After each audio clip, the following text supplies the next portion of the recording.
Hello दोस्तों, आज का हमारा टॉपिक है वर्ब। वर्ब मीन्स क्रियाएं, हिंदी मीन्स क्रियाएं। इसकी डेफिनेशन है a verb tell what people are things do और it tell about the action of a noun and a pronoun. और इसका हिंदी में इसकी जो डेफिनेशन है, परिभाषा है, वो है कि जिन शब्दों से किसी कार्य का होना पाया जाता है या उनसे बोध होता हो उन्हें क्रिया कहते हैं। हिंदी में भी आपने पढ़ा होगा कि क्रियाओं की परिभाषा कितने प्रकार की होती है, उसी तरह इंग्लिश में भी होती है। तो चलते हैं एग्जाम्पल। अब यहाँ पे एग्जाम्पलों में जो कार्य हो रहा है आप खुद ही बता दोगे।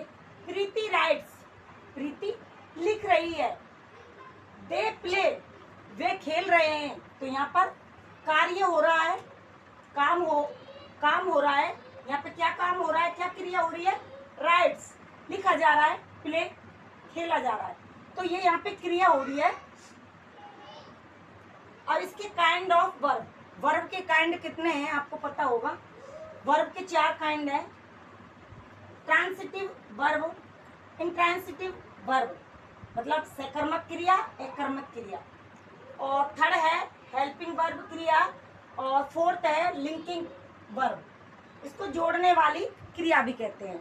और जो आगे है वो हम अभी और करेंगे इनकी विस्तार से। वर्ब सकर्मक क्रिया कहलाती है। आपको इसकी डेफिनेशन हिंदी में समझ में आ गई होगी। जैसे कि यहाँ एग्जाम्पल में I play football. I means मैं, प्ले मीन्स खेल रहा हूँ क्या, फुटबॉल। अब यहाँ पे कर्म क्या हो गया, ऑब्जेक्ट क्या हो गया, फुटबॉल। और यहाँ पे वर्ब क्या हो गई, प्ले। और आई सब्जेक्ट हो ही गया।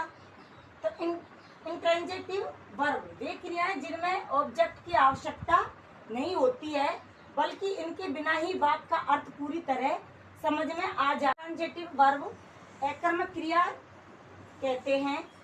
जैसे एग्जाम्पल में द बेबी स्लीप्स, बच्चा सो रहा है। तो डायरेक्ट वो यहाँ पे क्या क्रिया कर रहा है, वो सो रहा है। यहाँ पे कोई कर्म नहीं हो रहा है, ऑब्जेक्ट नहीं है, वो डायरेक्ट इसके सो रहा है, वो ये क्रिया कर रहा है। इसमें साफ पता चल रहा है। तो जो हमने ये मुख्य तरह, तो ये 2 ही वर्ब हमारी मेन होती हैं, ट्रांजिटिव और इंट्रांजिटिव।